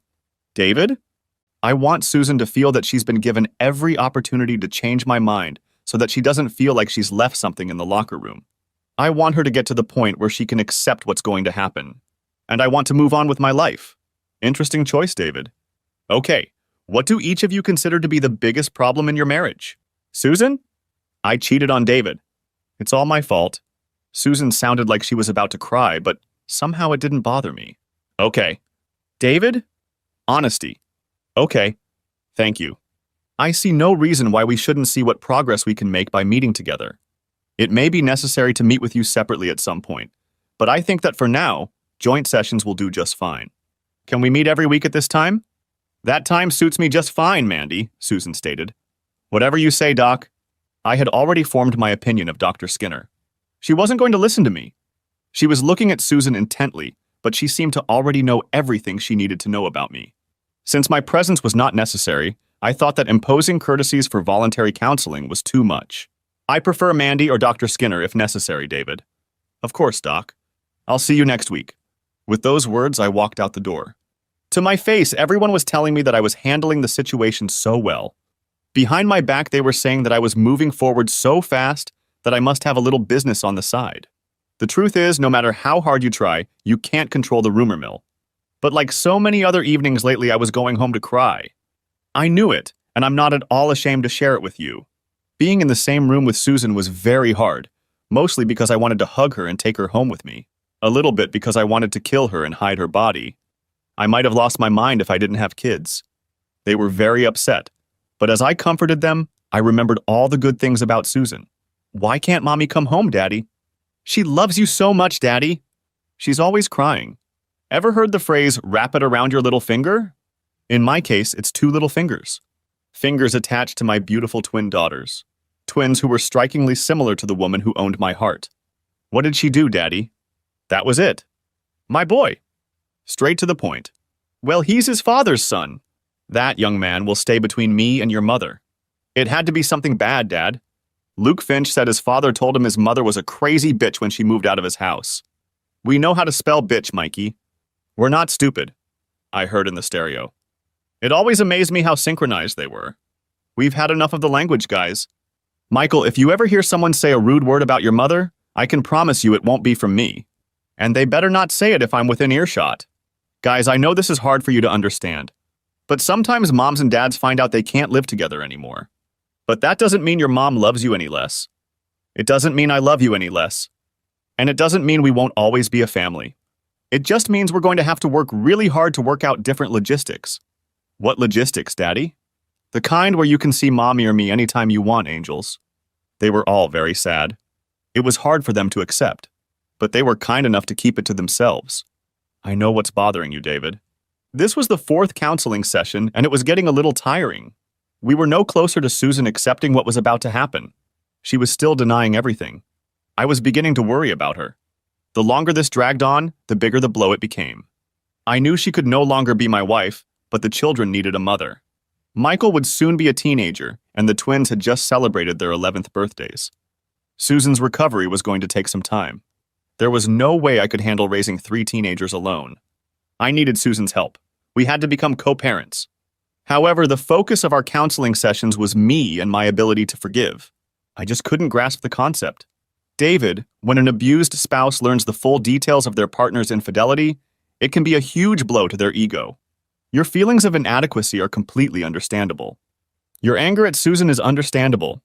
But if you won't talk about your feelings, I can't help you deal with them, and we won't make any progress. I hadn't had much experience with therapists, or any therapists for that matter. I had led a pretty blessed life, but I couldn't get away from the idea that the bitch was clueless about anything. I kept complaining to Maggie, but she kept telling me that Dr. Skinner was the best and that therapy was the best option. It took 3 sessions before Susan admitted that she had something more with Jason Smith. She cried and apologized, blah, blah, blah. I believed her, but that wasn't the main problem. Oh, it hurt a lot, but that wasn't the issue. I'm not mad at Susan, Doc. I'm sad because my marriage to Susan is over. There are no magic words that will change that. Susan made mistakes. I've forgiven her. Our marriage is over, and that saddens me deeply, but I will heal with time. I need more time, not more discussions. And, Doc, I don't feel inferior. I knew everything I needed to know about her affairs long before she admitted them to you. She was having intimacy with Jason Smith, blah, blah, blah. Okay, all right. That fat bastard gave her chlamydia. Anyway, I just don't give a shit. They weren't better lovers than me. Hell, Susan didn't even like doing it with either of them. But that's not the point. If Susan had just gotten drunk, lost her temper, victimized some womanizer, I promise you that whatever problems that situation caused, we would never have ended up in your office. Mr. Stevens, you're making a lot of assumptions about issues we haven't even begun to consider.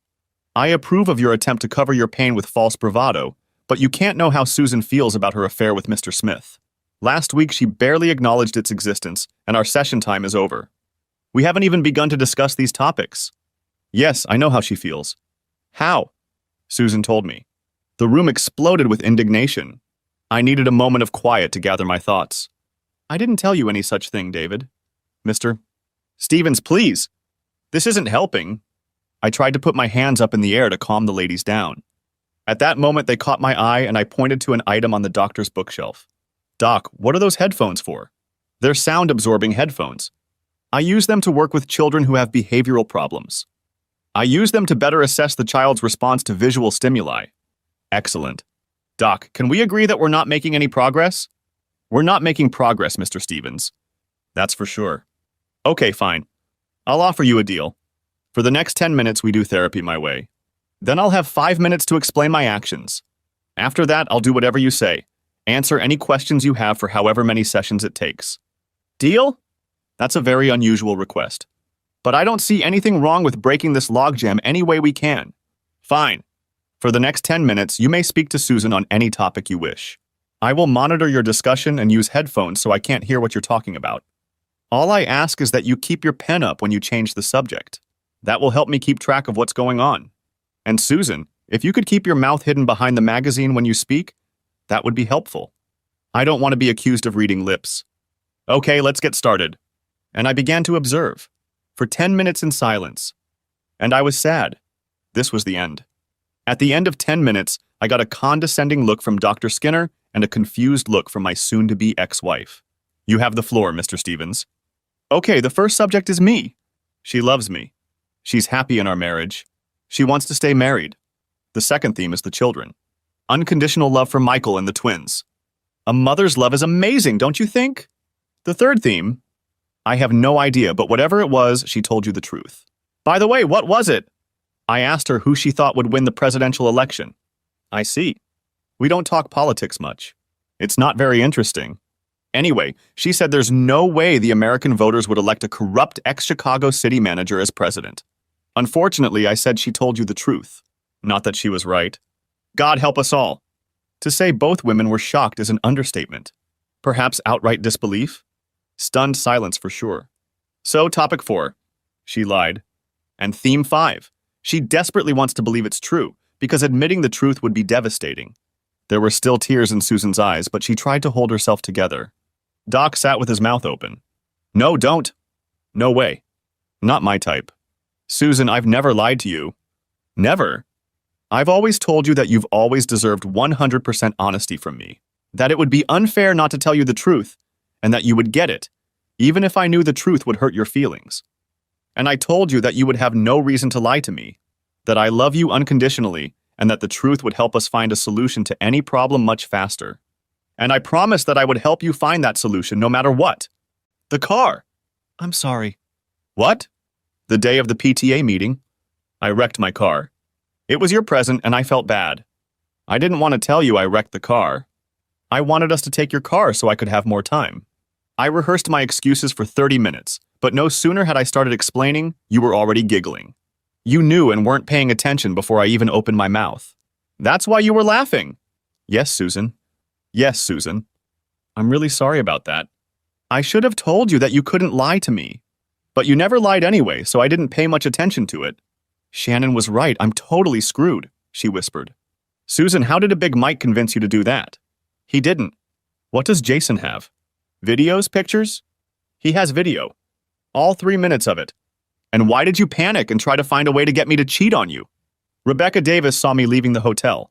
We were supposed to have lunch. You were out of town, and she and I always have lunch. But I forgot, and she saw me. I knew it was a matter of time, and I knew what it would mean. 4th subject, Doc. In the books. He has it on video, Maggie. I need that video, and I want it taken care of. I'll take care of it, David. I'm serious, Maggie. I want it done soon, or you'll have a chance to test your skills as a lawyer. Because if I have to do it, I'm going to take that bastard down. I understand, David. The next day when I got home from work, there were 2 plain manila envelopes on my desk. I stared at them for a long time. Finally, after lunch, I gave up. One envelope contained Jason Smith's resignation letter and a signed 10-year non-competition agreement. The second was probably a DVD. The size and shape were appropriate. Anything else, Mr. Stevens? Yes, Miss Davis, thank you. Please take this to Human Resources and have them post a job announcement for a senior tax accountant. And destroy the contents of this envelope. I will personally destroy it, Mr. Stevens. Thank you, Becky. Okay, David, you were right. You seem to be very aware of the problems we are facing. But it's obvious that Susan regrets what she did. She's willing to work hard to repair your relationship. You obviously still love her.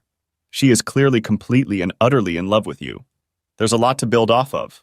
I believe that's all true, Doc. But none of it matters. Okay, so what's holding you back? What can we do to move you toward a possible reconciliation? An impossible task. I wouldn't even ask. Rhyme, for God's sake. Things were quickly going downhill. I was really going to talk to Maggie about her judgment. Who the hell certified Amanda Skinner as a therapist, and where the hell she studied? Oh, here it is? University of Notre Dame. Damn straight. Susan, what made you finally give up? I'm sorry, David. I don't understand. I'm wondering why it took you so long to give up. I don't think a slow drip like that would have been all that convincing. I'm wondering what made you change your mind. David, I don't understand. I'm sorry, Susan. What was the trick Jason Smith showed you that finally freed you from your vows? I mean, he worked for 5 years to get in on you. That's a lot of effort for any ass. Even for yours, Susan. You have to admire the asshole's tenacity. I'm wondering how he finally managed. 5 years? Oh, David, it wasn't that long. Of course it was, Susan. He came to your attention when he started volunteering for your charities. You even mentioned it to me. I even thanked your buddy for his efforts. I remember it well. Are you telling me you don't remember? I remember, David. Good. Then I want to ask you, after 5 years of Susan, you're so beautiful. Susan, we'd be so good together. Susan, you're so special. What made you change your mind? Unless, of course, you've been having fun for years. No, David, it was just one time. We only did it once. Well, yes, for 3 minutes. My mistake. So what did he do? How did he win the beautiful princess? I don't know, David. I can't remember. We're getting into deep shit with the 5th theme, Doc. Perhaps you should start paying attention. Susan, is it possible that you can't answer the question because he didn't do anything else? Yes, David. It is possible. You see, Doc? Susan has only lied to me 3 times. Pretty impressive when you're talking about a relationship like ours, but it's also the reason we're getting a divorce. Mr. Stevens, what are you talking about? Jesus, Doc. Pay attention. 3 lies. Once about the reservation. Once about the car accident. And once when she told me about one of her buddies but didn't tell me about the other. 3 lies in 15 years. I still don't understand what's holding you back, Mr. Stevens. She told the truth, Doc. That's why. Why, Susan? I don't know, David. I honestly don't know. She's not really a lesbian. You know that, don't you? What are you talking about now, Susan? I'm talking about Maggie, David. Okay, Susan. I agreed to keep seeing you because Dr. Skinner said it would be helpful, but if you insist on stabbing me with needles during every conversation, I'm going to have to stop coming to see you. I know I've done that before, David. I was just trying to get you to talk to me. Even arguing with you was better than sitting in silence. I'm not doing that now. She's in love with you. She always has been. She told the truth, Doc. That's why we're getting a divorce. Susan was in a panic. It was brutal to watch. I'd managed to keep my emotions in check as I forced myself to sit through 4 weeks of therapeutic crap. But this was real. The end? It was hard to watch, even harder to participate. Susan was devastated, and so was I. My father used to tell me, "Put it all on the table, son. Even if we can't solve the problem today, it will be better if we all know we have a problem and what the problem is, so we can start looking for a solution. 2 brains are better than 1, and your mom's brain is better than both of ours combined. So tell us about your problem, so your mom can tell us how to solve it." It may be simplistic, but the philosophy of joy is multiplied, and sorrow is shared seems to have worked very well for Susan and me. When Susan and I first started dating, we would talk for hours. I guess like everyone in the days of young love. But as we got more and more serious, we talked even more. And when we realized that we were both deeply committed to each other, we continued to talk about everything. Always without any secrets. I always loved that I could look into my wife's eyes, ask her how her day was, and realize that she was truly content with her life. I was very proud that I could make her so happy. Obviously, communication is not a problem in your relationship, Mr. Stevens. You should take that as a positive sign. You'd think so, but my problem is that she didn't lie. I was at the conference for 7 days. Every day I asked my wife, "How was your day, Suze?"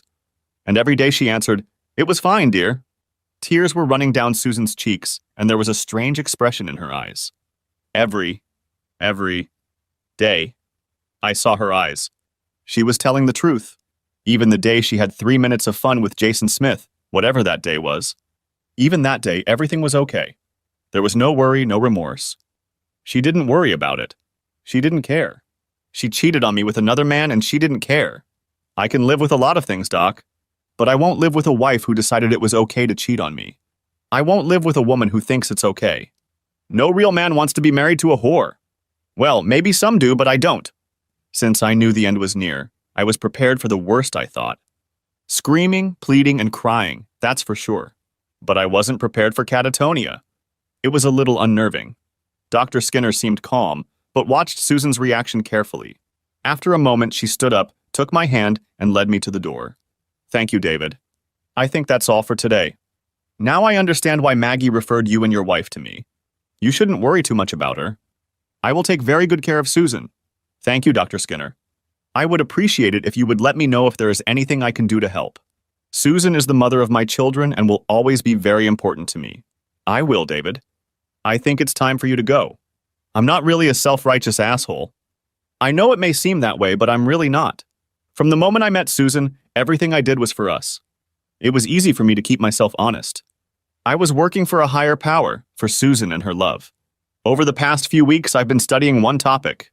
Why do marriages fail? I was desperately searching for an answer to a very serious question. How had I failed Susan? What had I done to push her away from me? After reading 27 books, I realized 2 things. I could write a book on how to keep my marriage alive and well, but I would never find the answer. I hadn't done anything about it. And that made me sad. All the advice in each book I followed. Communication, honesty, caring. Putting her needs before my own, letting her be herself. Flowers, notes, remembering the little things. Sharing responsibilities. Adapting to life changes. Loyalty. I've done all of these things. Again, I'm not saying I'm perfect, far from it. On my own, I am weak. It was Susan who gave me the strength. I did all the little things because they made her happy, and when Susan was happy, I was beyond happy. I did everything for her because she energized me. Naturally, this was reflected in our children as well. They were an extension of my love for Susan and deserved everything I had to offer. Some men might call it all a big sacrifice. I gave up my dream for my family. But not me. I thought it was easy. Susan and my family were my dream, and everything I gave up was returned to me tenfold. My biggest problem was that if I couldn't find anything I did wrong, I would have to change myself to stay married to Susan. I was honest, loyal, loving, and kind. I couldn't be a man with an open relationship. I would never be a cuckold. That word alone was making me nauseous.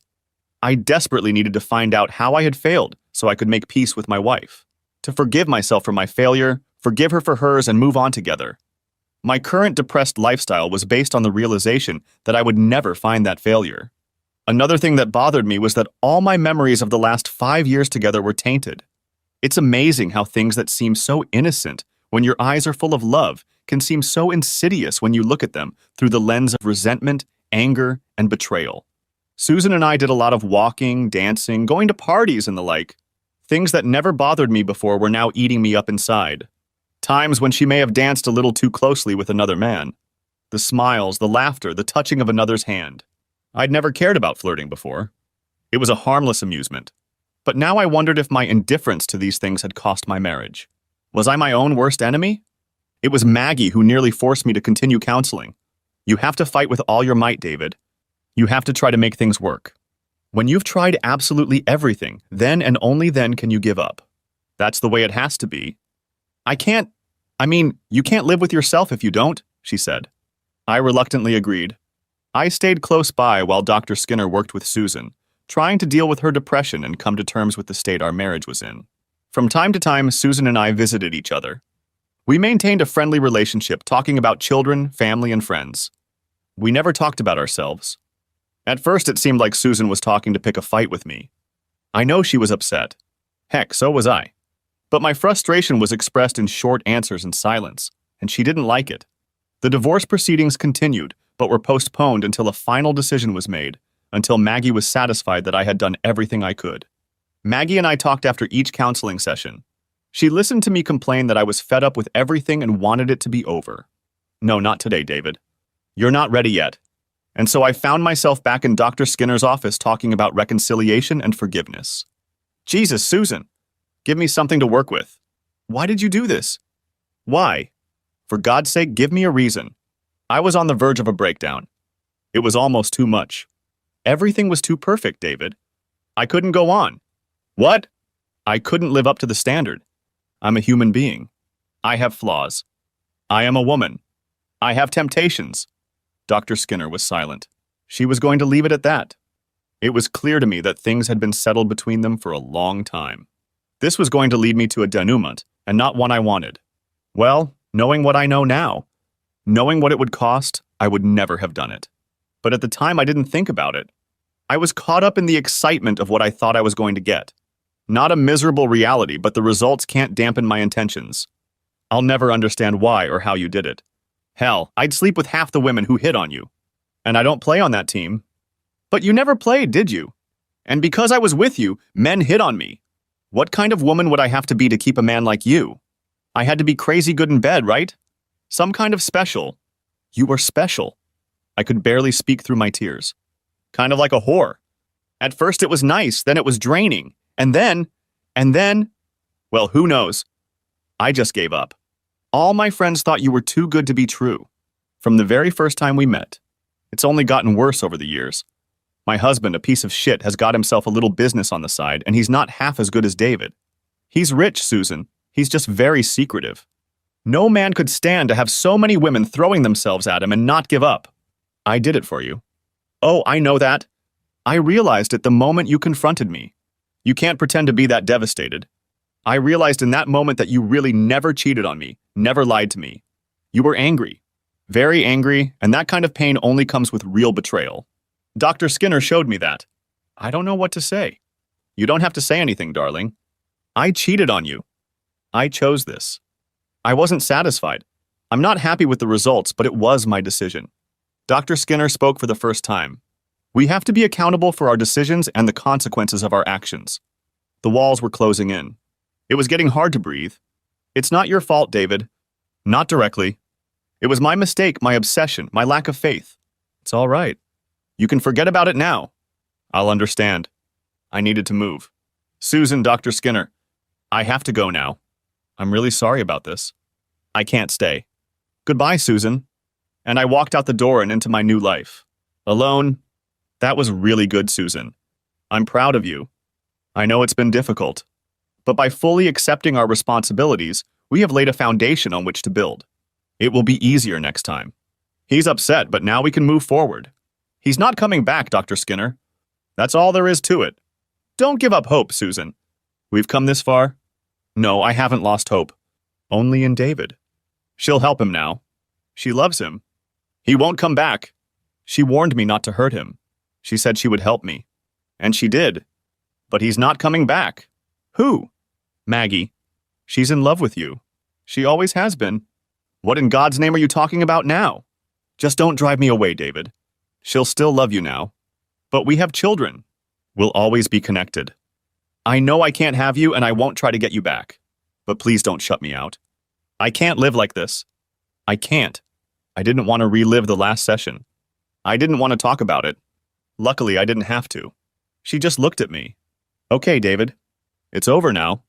I'll finish up. Oh, Mags. She rushed to catch me and held me while I cried. And I did cry a lot. And back off if you say you never did. From that point on, my life went into some sort of unhealthy spin. There were no protracted court battles. Maggie got the prenup enforced. Then we met with Susan and her attorney. I was generous. I wanted to give her more, but Susan disagreed. She said that as long as she could live comfortably and see her children, anything else was excessive, and she didn't deserve it. She asked that I let her continue with her charity work, saying it would give her something to focus on. That, and the small salary she could earn there, would allow her to stay content. Our marriage was over. Susan and I still met once or twice a month, mostly to talk about nothing. And then she dropped her bombshell. I went home to my apartment. It was more of a high-end bachelor pad. I was wasted. I never took in anyone but Maggie and the kids. Maggie, as always, was there when I got home. We looked at each other for a long time. She was very concerned and sighed heavily, letting out an even bigger sigh. Let's talk about this. Okay? Sure, Mags. Here? No, let's go into the living room. We walked silently to the kitchen and grabbed drinks and appetizers. We moved in harmony without speaking. She sat directly across from me in a huge chair. She seemed so small, tucking her legs under her. My uncle molested me when I was 6 years old. I was shocked. I hadn't expected the conversation to start with that. It was 4 months of my life that changed me forever. I never talked about it with anyone except the DA, my parents, and my therapist. We tried to stay in San Francisco in our family home. But that's where it happened most often, and I couldn't get rid of the nightmares. After a year of therapy, my father got a transfer to Chicago, and that's when we moved into the house across the street from you. For over a year, I didn't talk to any boys or men except my father. And then I met you. Your family came to greet us. I watched them from the stairs for a long time. I watched you. You were different. I couldn't explain it. I still can't. But I knew you were different. I didn't know you saw me until you slipped past my parents and up the stairs. Hi, I'm David. I'm so glad you're here. We're the only kids on the whole block. We can be friends and go to school together. You're gonna love it here. We can have so much fun. What's your name? From that moment on, you became my best friend. For over a year, I was scared and lonely, and then you came along. My own guardian angel. I felt safe. I was surprised, but my parents were stunned. Do you remember the look on their faces when they saw our conversation? Not really. I was too busy talking to you. I smiled. I know. I remember. I never lied to you, David. I've always loved you and you've always known it. I couldn't hide it from you. I just never told you that I was in love with you. Honestly, it just never came up. You were and still are my best friend and the only person I truly trusted. You helped me more than you will ever know. You were so kind, gentle, and sweet. I never wanted to be separated from you. When we got older and you grew into such a handsome man, I realized I had fallen in love with you.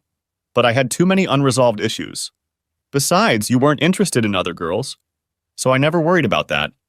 I had you all to myself and the other guys would leave me alone. None of them were ever going to try to compete with you. Honestly, I think they were relieved.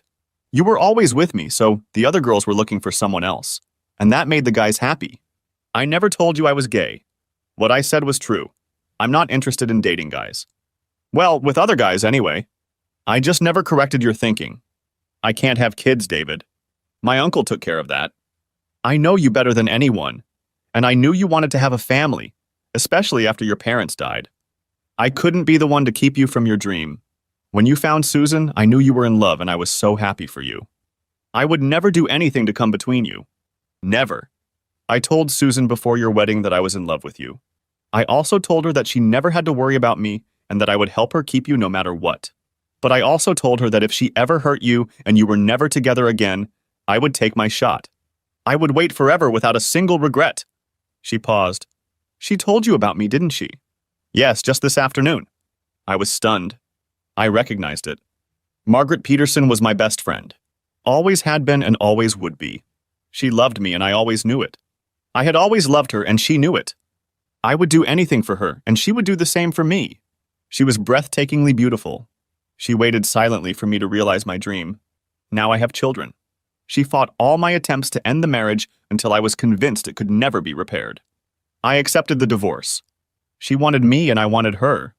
Our first kiss, when we were more than friends, was truly magical. It was the culmination of years of friendship, caring, and love. It took my breath away. Shortly afterward, we went to the bedroom for the first time.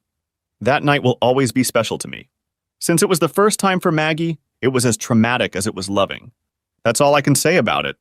I will simply say that Maggie Stevens is the most beautiful woman in the world, and I don't think anyone who has ever seen her would argue with me. Susan remains a part of our lives. She and Mags work together on many of the charities our foundation supports. She shares all the holidays with us and the children. True to her word, she has never tried to get me back, and I have never treated her any differently than as a loving mother to my children. Don't worry, I can hear your angry cries from here. My revenge was lame. I should have done more. You know, I think in the fantasy world, things always work out in the hero's favor. But in the real world, violent people go to prison. Jason is out of a job and out of a career. It was all the revenge I needed. If Susan hadn't decided to cheat on me, I wouldn't have had to worry about him. Mike was a loser, and he was still a loser. You can't make someone feel like a bigger loser if they've never been a winner. Susan, well, I love her. Always have, always will. The fact that we can't be together hurts me as much as it hurts her. Sure, Maggie's presence in my life has alleviated a lot of my problems. But she has always been there for me and always will be. Making Susan suffer more than just losing our marriage would have been impossible. It was enough. Pain is pain, and you can't focus its effects on one person and not be affected by it yourself. Better to try to move on and find as much happiness as possible. Anyway, Susan doesn't seem to be dating, but we never talked about it. For the most part, she is happy and content with her life. Every once in a while, I realize that she misses me and our life together. I know because I can see it in her eyes. Thanks for watching. I hope you enjoyed it. So subscribe to my channel and watch the next video.